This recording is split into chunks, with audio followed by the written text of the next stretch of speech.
Bonjour à tous, nous nous retrouvons en ce 5e dimanche de Carême, dans cet itinéraire qui nous mène bien sûr vers la solennité de Pâques. L'évangile qui nous est donné aujourd'hui, c'est celui chez Saint Jean, appelé la femme adultère. Cette femme, c'est pas une parabole, c'est une histoire, une vraie histoire dans laquelle Jésus est directement impliqué, où cette femme qui est surprise en état d'adultère va être lapidée, et Jésus intervient juste à ce moment-là, un moment donc profondément tragique. Et il me semble que dans l'attitude de Jésus, tant dans ses paroles, on perçoit quelque chose de très profond de ce qu'est la miséricorde de Dieu. Nous savons que Jésus, par excellence, est la miséricorde du Père. Il est la miséricorde incarnée. Et on le remarque très bien dans cette histoire qui nous est racontée. Et son attitude, tant vis-à-vis de la femme adultère que des bourreaux, l'illustre parfaitement.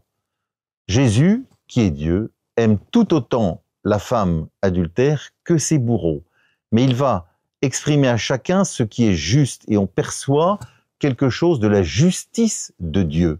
Et cette justice de Dieu allie à merveille justice et charité, vérité et charité.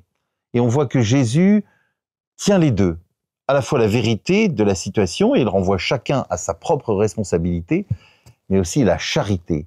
Et les deux ne vont pas l'un sans l'autre. C'est pas d'abord la vérité, puis la charité, ou la vérité, ou la charité, c'est les deux ensemble. Et Jésus le fait à merveille, tant pour les bourreaux, et il leur pose la question que celui qui n'a jamais péché jette la première pierre, que vers cette femme à qui il s'adresse à la fin.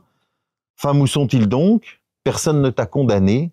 Elle répondit « Personne, Seigneur. » Et Jésus lui dit « Moi non plus, je ne te condamne pas, va et désormais ne pêche plus. » Voilà, il me semble que ce passage très touchant nous montre la profondeur de la miséricorde de Dieu et qu'il est important dans notre chemin de carême d'en prendre pleinement conscience pour nous-mêmes.